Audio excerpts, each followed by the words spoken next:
আমি আজকে মটকা মাটন রান্না করব।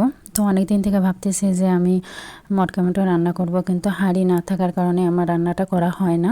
তো আমি হলুদ লবণ জিরা বাটা, তারপর রসুন আদা গরম মশলা সব বেটে নিয়েছি, ধনিয়া গুঁড়ো দিয়ে নিলাম, আর 3টা শুকনো মরিচ দিয়ে নিলাম, আর তেজপাতাও দিয়ে নিলাম, পেঁয়াজও দিয়ে নিলাম। তেল একটু বেশি করে দিতে হবে কারণ রান্নাটা তেলের মধ্যেই হবে। আর আমি এবার টমেটো সসও দিয়ে নেব। তারপর এটা ভালোভাবে মাখতে হবে। তো আমি আজকে প্রথমে হাঁড়ির মধ্যে রান্না করব, ভাবতে পারছি না যে কীরকম হবে। তো যাই হোক, এটা ভালোভাবে মাখতে হবে। মাখার পর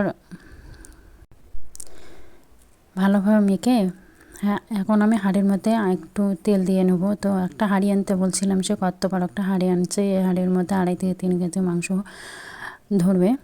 তো আমি মাংসটা দিয়ে নেব, আর যে ওই বাটিটার ধুয়ে জল দিয়ে নেব। এখন যে এভাবে আটা করে দিতে হবে যেন বাতাস বাইর না হয়, কিন্তু তারপরে একটু একটু বাতাস বাইর হয়, ওটা কোনো ব্যাপার না।